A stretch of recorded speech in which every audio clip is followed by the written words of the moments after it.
Okay, we're joined by Stuart Hogg. Stuart, BT Sport announced that they're coming on board to the Glasgow front of shirt today. What do you think about the deal?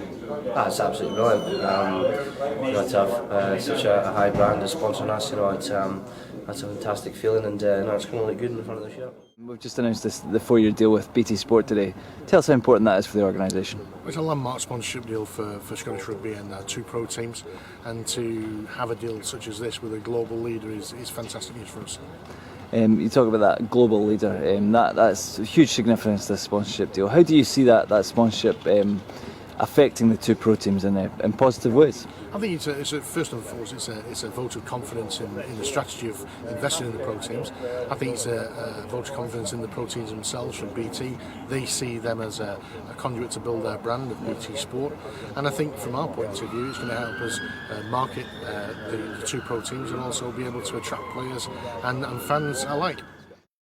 We're absolutely delighted to be here in Glasgow today to announce that we become an official sponsor and partner with Scottish Rugby. Our new BT Sport channel logo will appear on the shirts of the two Scottish Rugby clubs, Edinburgh and Glasgow, and we've also agreed a broader partnership with Scottish Rugby, both around the national team and around the clubs. It's a long-term deal, and it's part of our wider investment in rugby as we look to establish our new sports channels in the marketplace.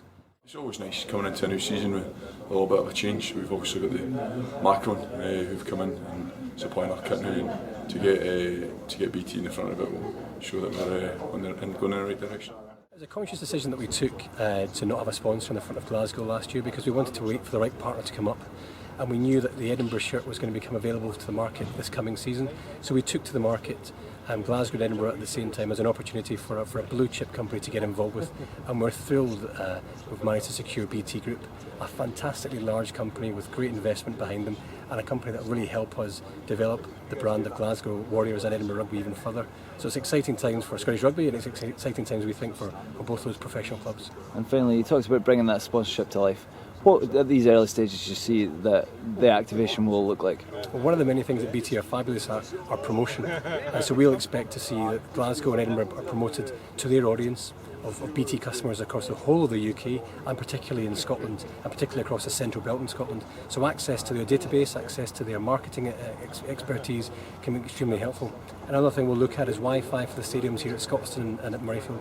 I know BT are very keen to come and have a chat to us about how we can enhance the supporters' matchday experience through enhancements in Wi-Fi. So we'll have those discussions in due course.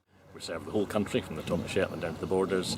Great interest in rugby, and I see in a broader sense this is going to help promote rugby generally, and certainly as Scots we know that fitness in society is a big thing, and anything to do with sport, and particularly a national sport like rugby, is going to be key. So as part of the 4-year deal I'm looking to see not just commercial value out of the sponsorship arrangement, but I think more broadly BT Scotland and the SRU working together to really drive rugby participation throughout Scotland.